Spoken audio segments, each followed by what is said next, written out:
has starred in such films as Scream 2 and I Know What You Did Last Summer. Every Tuesday, she can also be seen as Buffy the Vampire Slayer. Ladies and gentlemen, Sarah Michelle Gellar.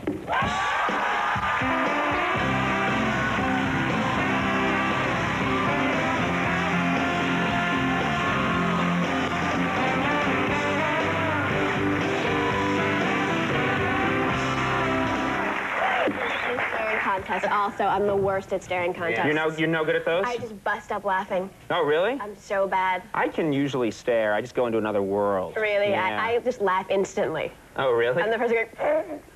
That's great. I like that.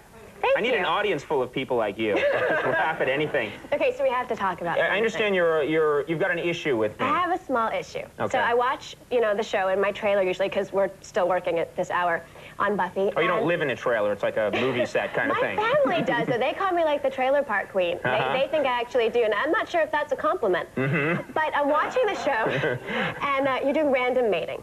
It's called, If They Made It. If They Made It. You have Matthew Perry and I. Now, let me explain. If They Made It is where we take celebrities who we hear are going out, and we see what their child is going to look like. Now, I don't know where they get their information, but I was not dating Matthew Perry. I've actually never met him. But if we did procreate, I'm just saying, the kid would be better looking than Billy Ray Cyrus. Nothing personal to Billy Ray Cyrus. That wasn't Billy Ray Cyrus. Let's take a look at this. No. Well, first of all, the tabloid said that you guys were dating. Okay. And that's legally all we need. Stop reading the tabloids. The legal department says that's good enough, and so this is the two of you, and this was going to be your child. This is what we took a look at, and we thought... Back me up. Would we not have a better-looking child than that if we were going to have a child? That is a mutant Billy Ray Cyrus, now that I think about it. Billy Ray Cyrus. Computers don't lie. Yeah. Remind me never to have a child with Matthew Perry, then. Okay. I'll get you a Post-it that says that. Let's talk about the show Buffy for a second, because before I saw the show, I heard about, that they're going to do this show, and I had actually seen you somewhere doing an interview, and for some reason, I just didn't think that you were going to be doing these kind of intense action scenes, and then I start watching the show. You're a great athlete. You're great in these action scenes, and you're actually trained in combat. Is that right? Yeah, I'd studied Taekwondo for about 4 or 5 years when I lived here in New York. And now I'm studying kickboxing and little gymnastics and a little street fighting.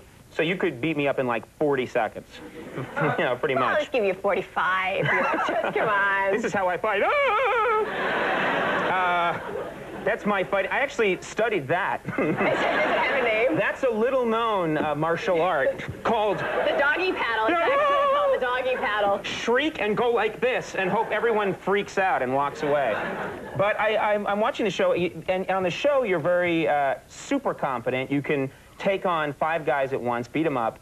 But in the movies, there's a trend that you're always the victim. And I'm wondering... 101. Yeah, is that in Scream 2 and I Know What You Did Last Summer, there's a trend that you have to be someone who runs away. Is that hard, making that transition from Buffy to someone who's just a victim? It's funny. At first you think, it's no big deal. I go, oh, look at the bad man, and I'm going to run away. And is that how you say it? Yeah, the bad man. But you realize that you look like you know what you're doing. And normally, you'll wear comfortable shoes because they don't see your feet. So I'm putting on like big strappy heels, and I'm sticking rocks in my shoes, and I'm actually doing the Conan. I was flailing my arms like this. Don't call it doing the Conan. I don't want that to catch on. Don't panic, anyone, and whatever you do, don't do the Conan. So you actually work at it. You work on... You have to work at not looking like you know what you're doing, because otherwise they'd be like, okay, the man in the mask would not beat you. The man in the mask has to kill you. So you really put rocks in your shoes so that you'll... pebbles and rocks and anything I could find on the ground in North Carolina, just stick it in my shoes. Just so that you'd look... Wobbly. Wobbly. Wobbly. Because a victim is a wobbly runner. That's why. A victim is like Jackie Joyner Kersee sprinting across. Right. You gotta look like you don't know what you're doing. And also, I've noticed in horror movies a lot, usually the monster